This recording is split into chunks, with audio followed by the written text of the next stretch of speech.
Hello good morning friends. வாங்க இன்றைக்கி நம்ம எம்வி வ்ளாக்ஸ் ஆஃப் மலர்விழி சேனலில் ஒரு டேஸ்டியான கிறிஸ்பியான ஈவினிங் ஸ்நாக் தான் பார்க்க போகிறோங்க. வடைங்க. இப்போ வர இந்த மழை இதுக்கு இந்தமாரி சுட சுட வடை வச்சு சாயங்காலம் சாப்பிட்டோன்னு வைங்க, அவ்வளோ நல்லா ஹெல்த்தியாக இருக்குங்க, டேஸ்டியாகவும் இருக்கும். 2-3 வடை சாப்பிட்டு ஒரு காஃபி குடித்தா சூப்பராக இருக்குங்க. என்ன வடைன்னு பார்க்கலாங்களா? முட்டைக்கோஸ் வடை தாங்க. வாங்க இப்போ நான் எப்படி செய்யலான்னு வீடியோக்குள்ளே போய் பார்க்கலாம். பாருங்கள், கொஞ்சம் முட்டைக்கோஸ் நீட்டு வாக்கில் கொஞ்சம் பொறுமையாக பொடியாக நறுக்கி எடுத்துக்குங்க. அதே அளவில் பெரிய வெங்காயமும் பொடியாக நறுக்கி எடுத்துருங்க. அதுவும் நீட்டு வாக்கில் தான் நறுக்கியிருக்கேங்க. ஒரு பச்சை மிளகாய் எடுத்துக்கணும். எனது பச்சை மிளகாய் அது பழுத்துருக்குங்க, பொடியாக நறுக்கியிருக்கேன்.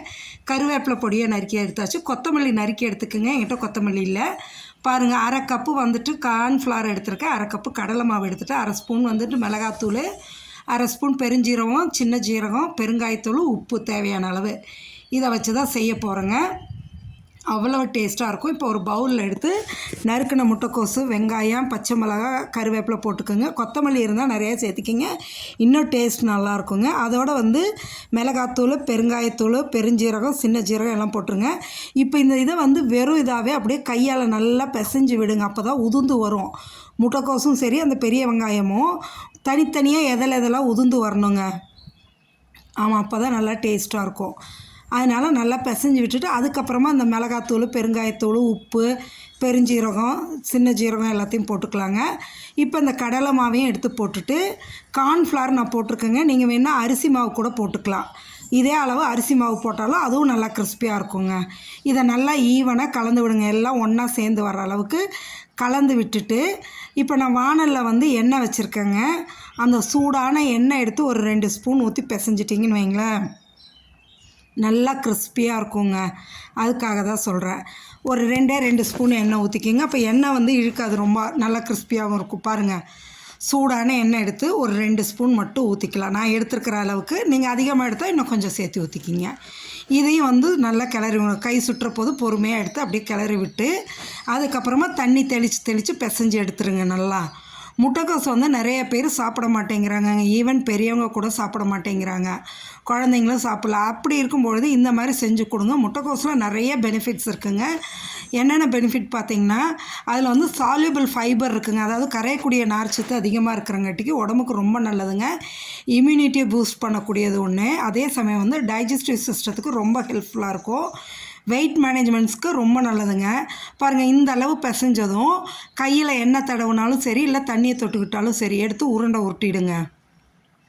நான் தண்ணியில் தான் தொட்டுட்டு அப்படியே உருண்டை உருட்டிட்டு அப்படியே விரலாலே வச்சு தட்டி விட்டு எண்ணெய் நல்லா காஞ்சதும் போடுங்க. போட்டு பொறுமையாக தீயை குறைச்சி வச்சுக்குங்க. அதாவது போடுற வரைக்கும் ஃபுல் ஃப்ளேம் இருக்கட்டும். போட்டதுக்கப்புறம் மீடியம் ஃப்ளேம் வச்சுக்குங்க. பாருங்கள், இப்போ போட்டாச்சு. எண்ணெய் நல்லா காஞ்சிருக்குங்களா? இப்போ மீடியம் ஃப்ளேம் வச்சுக்கிட்டு அப்படியே நம்ம இருக்கிற மாவை பொறுமையாக கொஞ்சம் கொஞ்சமாக அப்படியே தட்டி போட்டு விடுங்களேன். அவ்வளோ நல்லதுங்க இந்த முட்டைக்கோஸ். நம்மளுக்கு ஹார்ட் டிசீஸ்க்கு ரொம்ப நல்லதுங்க. பாருங்கள், நம்ம ஃபஸ்ட்டு போட்ட வடை கொஞ்சம் தீயை ஸ்லோ பண்ணுறதுக்குள்ளே அது கருகிடுச்சு பாருங்கள். அதனால தான் மீடியம் ஃப்ளேமில் வைக்கணுங்க. வச்சோம்னா தான் மேலேயும் நல்லா கிறிஸ்பியாக இருக்கும், உள்ளாரையும் நல்லா வெந்து வரும். அதுக்காக தான். சரிங்களா? மீடியம் ஃப்ளேம்லேயே வச்சு பொறுமையாக வேக வைங்க. அப்போ தான் உள்ளாரெல்லாம் நல்லா வெந்து மேலே நல்லா மொறுன்னு கிறிஸ்பியாக இருக்கும், டேஸ்ட்டாக. இதேமாரி நம்ம வச்சுருக்க மாவெல்லாம் பொரிச்சு எடுங்க. பாருங்கள், ஃப்ளேம் இந்த அளவு தான் நான் வச்சுருக்கேன். பாருங்கள், மீடியம் ஃப்ளேமில் வச்சு பொரிச்சு எடுக்கணுங்க. அதே சமயம் இது கேன்சர் வராமல் ப்ரிவெண்ட் பண்ணுங்க நம்மளை. இதில் விட்டமின் சி அண்ட் கே ரொம்ப இருக்குங்க. இம்யூனிட்டி பவரை பூஸ்ட் பண்ணக்கூடியது. அதனால் மிஸ் பண்ணாமல் இந்த முட்டைக்கோஸை குழந்தைங்கள சாப்பிட வைங்க. அதுக்கு இந்தமாரி காயாக சாப்பிட்லன்னா இந்தமாரி ஒரு ஸ்நாக்காக செஞ்சு கொடுங்க, சாப்பிடுவாங்க. ஈவினிங் டைமு ஒரு 2-3 வடை சாப்பிட்டு ஒரு காஃபி குடித்தா கூட நல்லாயிருக்கும். பாருங்கள், நான் சுட்டாச்சுங்க. இந்த வடைக்கு நான் என்ன வச்சுருக்கேன்னா, தக்காளி ஜாம் எடுத்து வச்சுருக்கேங்க. இந்த தக்காளி ஜாம் நம்ம வீட்டில் செஞ்சது தாங்க. பாருங்கள், எந்த அளவு இருக்குது பாருங்கள். நல்லா 2 பக்கமும் நல்லா மொறுன்னு கிறிஸ்பியாக இருக்குது. உள்ளார நல்லா சாஃப்டாக இருக்குங்க. நல்லா வெந்து வந்திருக்கு. சாப்பிடவும் அவ்வளோ டேஸ்ட்டாக இருக்குங்க. இந்த தக்காளி ஜாமோட இந்த வடையை சாப்பிடும்போது அவ்வளோ டேஸ்ட்டாக இருந்ததுங்க. நீங்கள் வேணால் சட்னி கூட வச்சு சாப்பிட்லாங்க. ரொம்ப டேஸ்டியாக இருக்கும். அதே சமயம் ஹெல்த்தியும் கூட.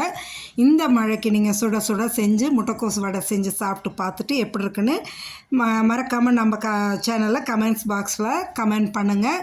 நம்ம சேனல் சப்ஸ்கிரைப் பண்ணுங்கள், லைக் பண்ணுங்கள், ஷேர் பண்ணுங்கள். Thank you friends.